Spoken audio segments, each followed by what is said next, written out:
यहाँ भगवान ने आत्मन पद से अपना आसन, ये आत्मन पद दिया है कि भाई अपना ही आसन रखने का विधान है।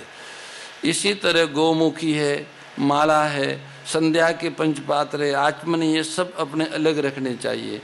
शास्त्रों में तो यहाँ तक विधान आया है कि दूसरों के बैठने का आसन, पहनने की जूती, खड़ाऊ, कुर्ता आदि को अपने काम में लेने से अपने को दूसरों के पाप पुण्य का भागी बनना पड़ता है। पुण्य आत्मा संत महात्माओं के आसन पर भी नहीं बैठना चाहिए, क्योंकि उनके आसन पर कपड़े आदि को पैर से छूना भी उनका निरादर करना है, ये अपराध है, सेवा अपराध। तो सेवा अपराधों से भी बचना चाहिए।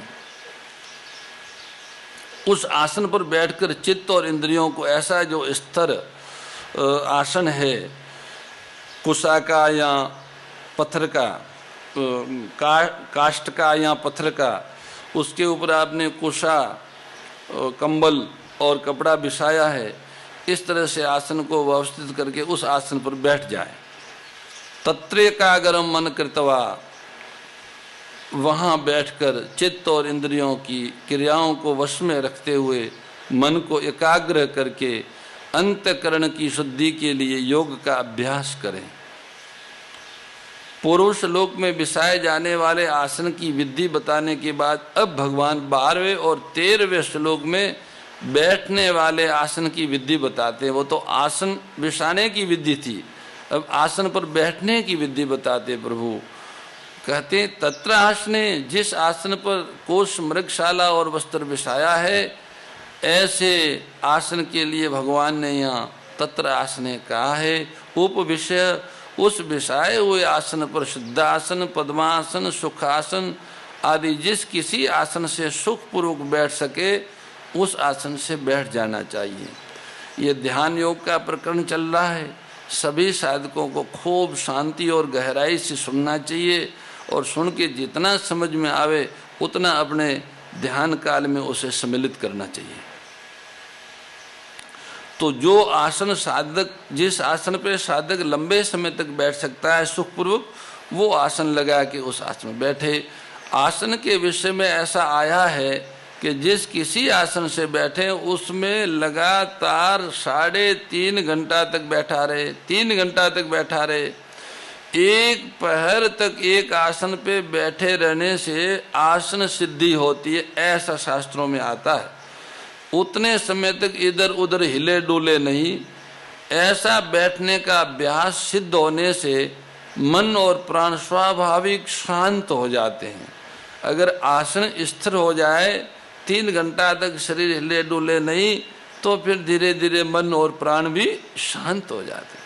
कारण कि मन की चंचलता शरीर को स्थिर नहीं होने देती है और शरीर की चंचलता, क्रिया, प्रवणता मन को स्थिर नहीं होने देती है। इसलिए ध्यान के समय शरीर का स्थिर रहना बहुत आवश्यक है। यत चित्त इंद्रिय क्रिया, आसन पर बैठने के समय चित्त और इंद्रियों की क्रियाएं वश में रहनी चाहिए।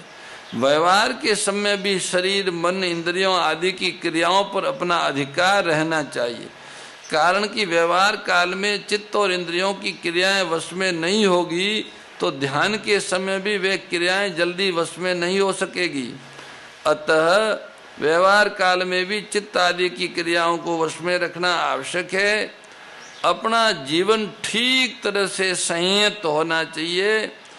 भगवान आगे 16वें 17वें श्लोक में भी संयत जीवन रखने के लिए कहते हैं। एकाग्रम मन कर्तवा, मन को एकाग्र करे, मन में संसार के चिंतन को बिल्कुल मिटा दे। इसके लिए ऐसा विचार करे कि अब मैं ध्यान करने के लिए आसन पर बैठा हूँ, यदि इस समय मैं संसार का चिंतन करूँगा तो अभी संसार का काम तो होगा नहीं, और संसार का चिंतन होने से परमात्मा का चिंतन ध्यान भी नहीं होगा। इस तरह दोनों ओर से मैं रिता रह जाऊंगा और ध्यान का समय बीत जाएगा। इसलिए इस समय मेरे को संसार का चिंतन नहीं करना है, मन को केवल परमात्मा में ही लगाना है। ऐसा दृढ़ निश्चय करके बैठ जाएं। ऐसा दृढ़ निश्चय करने पर भी संसार की कोई बात याद आ जाए तो यहीं यही समझे कि ये चिंतन मेरा किया हुआ नहीं है, किंतु अपने आप आया हुआ है। जो चिंतन अपने आप आता है उसको हम पकड़े न तो उसका अनुमोदन करें और न उसका विरोध करें। ऐसा करने पर वह चिंतन अपने आप निर्जीव होकर नष्ट हो जाएगा, जैसे आया वैसे ही चला जाएगा, क्योंकि जो उत्पन्न होता है वो नष्ट होता है। ये नियम है। जैसे संसार में बहुत से अच्छे मंदे कार्य होते रहते हैं, पर उनके साथ हम अपना संबंध नहीं जोड़ते तो उनका हमारे पर कोई असर नहीं होता, हमें उनका पाप पुण्य नहीं लगता। ऐसे ही अपने आप आने वाले चिंतन के साथ हम संबंध नहीं जोड़ेंगे तो उस चिंतन का हमारे ऊपर कोई असर नहीं होगा, उसके साथ हमारा मन नहीं चिपकेगा। जब मन नहीं चिपकेगा तो वो अपने आप एकाग्र हो जाएगा, शांत हो जाएगा। अंतःकरण की शुद्धि के लिए ही ध्यान योग का अभ्यास करें। सांसारिक पदार्थ, भोग, मान, बड़ाई, आराम, यश, प्रतिष्ठा, सुख, सुविधा आदि का उद्देश्य रखना, इनकी कामना रखना ही अंतःकरण की अशुद्धि है। और सांसारिक पदार्थ आदि की प्राप्ति का उद्देश्य कामना न रखकर केवल परमात्म प्राप्ति का उद्देश्य रखना ही अंतःकरण की शुद्धि है। रिद्धि सिद्धि आदि की प्राप्ति के लिए और दूसरों को दिखाने के लिए भी योग का अभ्यास किया जा सकता है, पर उससे अंतःकरण की शुद्धि हो जाए ऐसी बात नहीं है। योग एक शक्ति है, जिसको सांसारिक भोगों की प्राप्ति में लगा दे तो भोग रिद्धि सिद्धियां प्राप्त हो जाएगी, परमात्मा की प्राप्ति में लगा दे तो परमात्मा प्राप्ति में सहायक बन जाएगी। ये तो शक्ति है। इस शक्ति का उपयोग करना आपके विवेक पर निर्भर है। अगर योग शक्ति को सांसारिक भोग पदार्थ अर्थात उत्पत्ति विनाशशील पदार्थों की प्राप्ति में लगाएंगे तो ये मूर्खतापूर्ण बात है, ये अविवेक है, ये अज्ञान है। इसलिए योग शक्ति उसी में लगनी चाहिए जो और किसी शक्ति से प्राप्त नहीं हो सकता, वो परमात्मा ही है। परमात्मा की प्राप्ति में ही लगनी चाहिए। समम काया शिरो गिरवा। अब उस आसन पे बैठ के काया को सीधी रखे, शीर और गले को भी सीधा रखे, अचल धारण करके शीर गला सब सम रखे। ये रीढ़ की हड्डी टेढ़ी नहीं हो, उसको सम रखे तथा इधर उधर न देखे, केवल अपनी नासिका के अग्रभाग, ये जो है ये नासिका का अग्रभाग है, नासिका के अग्रभाग को देखते हुए स्थिर होकर बैठ जाए। काय समम काया शिरो गिरवा धारण अचलम। यद्यपि काय नाम शरीर मात्र का है, तथापि यहाँ आसन पर बैठने के बाद कमर से लेकर गले तक के भाग को काय नाम से कहा गया है। शीर नाम ऊपर के भाग का मस्तिष्क का है और गिरवा नाम मस्तिष्क और काया के बीच के भाग का है। ध्यान के समय ये काया, शीर और गिरवा सम सिद्धे रहे। रीढ़ की जो हड्डी है उसकी सब गांठें सीधे भाग में रहे और उसी सीधे भाग में मस्तक रहे तथा गिरवा रहे। काया, शीर और गर्दन ये तीनों एक सूत्र में अचल रहे, कारण कि इन तीनों के आगे झुकने से नींद आती है, पीछे झुकने से जड़ता आती है और दाएं बाएं झुकने से चंचलता आती है। इसलिए न आगे झुके, न पीछे झुके और न दाएं बाएं झुके, दंड की तरह सीधा सरल बैठा रहे। सिद्धासन, पद्मासन आदि जितने भी आसन हैं, आरोग्य की दृष्टि से वे सभी ध्यान योग में सहायक है, परंतु यहाँ भगवान ने संपूर्ण आसनों की सारी चीज बताई है कि भाई शरीर, गर्दन और मस्तक ये सिद्धे समता में रखो। इसलिए भगवान ने बैठने के सिद्धासन, पद्मासन आदि किसी भी आसन का नाम नहीं लिया है, किसी भी आसन का आग्रह नहीं रखा है। चाहे किसी भी आसन से बैठे, पर शरीर, मस्तक और गर्दन तीनों एक सूत्र में रहने चाहिए। क्योंकि इनके एक सूत्र में रहने से मन बहुत जल्दी शांत और स्थिर हो जाता है। आसन पर बैठे हुए कभी नींद सताने लगे तो उठकर थोड़ी देर इधर उधर घूम ले, फिर स्थिरता से बैठ जाए और ये भावना बना ले कि अब मेरे को उठना नहीं है, इधर उधर झुकना नहीं है, केवल स्थिर और सीधे बैठकर ध्यान करना है। दिशश्चानवलोक्यन, 10 दिशाओं में कहीं भी देखे नहीं, क्योंकि इधर उधर देखने के लिए जब गर्दन हिलेगी तो ध्यान नहीं होगा, विक्षेप होगा। अतः स्थिर रखे, गर्दन को स्थिर रखे, अपनी नासिका के अग्रभाग को देखता रहे, अपने नेत्रों को अधोन्मिलित रखे, अध मुंदे रखे, पूरे नीचे पूरे मुंदे भी नहीं और पूरे खोले भी नहीं। कारण कि नेत्र मूंद लेने से नींद आने की संभावना रहती है और नेत्र खोले रखने से सामने दृश्य दिखेगा, उसके संस्कार पड़ेंगे तो ध्यान में विक्षेप होने की संभावना रहती है। अतः नासिका के अग्रभाग को देखने का तात्पर्य यह है कि अर्ध उन्मिलित नेत्र रखने में, यानी आधे मूंदे हुए नेत्र हो। स्थिर आसन पर बैठने के बाद शरीर, इंद्रियों, मन आदि की कोई भी और किसी भी प्रकार की क्रिया न हो, केवल पत्थर की मूर्ति की तरह बैठा रहे। इस प्रकार एक आसन से कम 3 घंटे स्थिर बैठे रहने का अभ्यास हो जाएगा तो उस आसन पर उसकी विजय हो जाएगी, वो जितासन हो जाएगा, वो जितासन हो जाएगा। आसन को जीतना है। नासिका के अग्रभाग को देखना मुख्य नहीं है, मन को एकाग्र करना मुख्य है। तो आसन पे बैठ के केवल नाक को देखने का प्रयास न करें, मन को शांत करना, यही दृष्टि यहाँ रखने का हेतु है। वास्तव में अगर देखा जाए तो मन को शांत करना इतना सहज है, शायद अगर आ जाए तो वो बहुत कठिन नहीं है, नहीं तो खूब कठिन है। फिर वायु और पहाड़ों से भी ज्यादा वायु को रोकना, आकाश को पकड़ना जैसे कठिन है, ऐसे मन को रोकना कठिन है।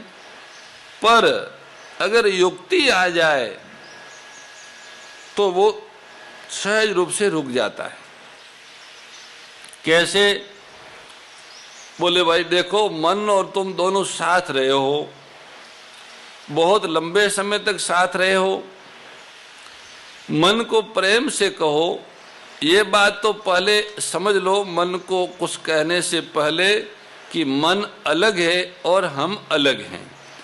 शरीर, इंद्रियों, प्राण, मन, बुद्धि, ये प्रकृति का साम्राज्य है, प्रकृति के अंश है और हम परमात्मा के अंश हैं। तो मन और हम दोनों अलग अलग हैं और सजातीय भी नहीं है।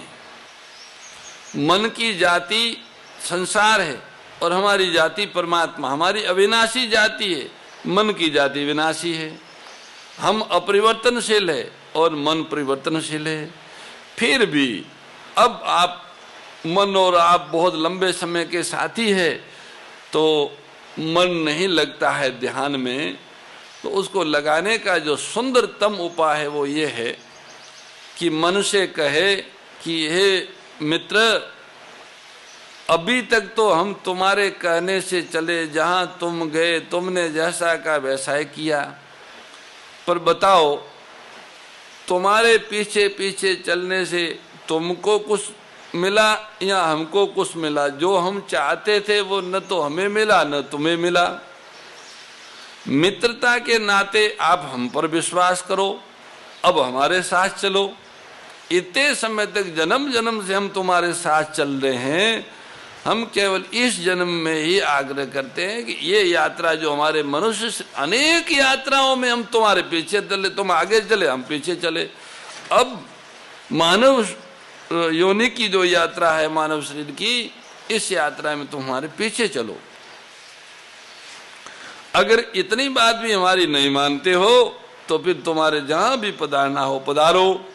हमें क्षमा करना, हम अब तुम्हारा साथ नहीं दे सकते। अगर मन का साथ देना आप छोड़ देंगे तो मन बस आपके पीछे पीछे आएगा। जहां आप चाहेंगे वहीं वो, आप जहां रहेंगे वो आएगा। आपके बिना मन की कोई सामर्थ्य नहीं है, मन में कोई सत्ता नहीं। इसलिए अपने को लगना है। हम प्रभु को चाहते हैं और किसी को नहीं चाहते तो मन को वहीं आना ही पड़ेगा। और मन नहीं आता तो हाथ जोड़ दो, लड़ने की जरूरत नहीं है। लड़ाई झगड़ा मत करो उनसे, लड़ाई झगड़ा करके उलझ जाओगे। लड़ाई झगड़ा नहीं करना, उनको हाथ जोड़ना। अच्छी बात है, अगर आप में ये जो मैत्री हैं वो इतनी आपके स्वार्थ की है कि आपकी माने तो हमारे मित्र, और आपसे कहे कि आपकी मानी पर उससे मिला कुछ नहीं, तो एक हमारा इधर विश्वास है, इसको भी देख लो। तो कहा तो है न मिले तो चले जाना, हम कहाँ कहते हैं बांध के तुम्हें रख। वैसे भी तुम हमारे साथ सदा नहीं रह पाओगे। तुम्हारा जाने का तो संसार की तरफ ही है, पर संसार की तरफ भी आप सुखी नहीं हो पाओगे। जाओगे तो भी जब तक आपका समाधान नहीं होगा, जब तक आप समाहित नहीं होंगे, तब तक आपको अपना सुख नहीं मिलेगा। अपना सुख, निज सुख बिनु मन होय की थीरा।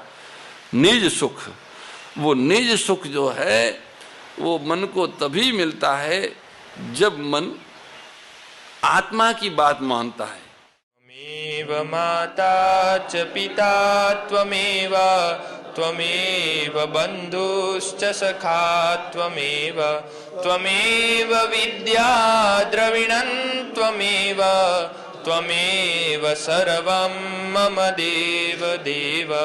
नमोऽस्त्वनन्ताय सहस्रमूर्तये, सहस्रपादाक्षिशिरोरुबावे, सहस्रनाम्ने पुरुषाय शाश्वते, सहस्रकोटियुगधारिणे नमः। गुरुर्ब्रह्मा गुरुर्विष्णुः गुरुर्देवो महेश्वरः, गुरुर्साक्षात् परब्रह्म, तस्मै श्री गुरुवे नमः, तस्मै श्री गुरुवे नमः।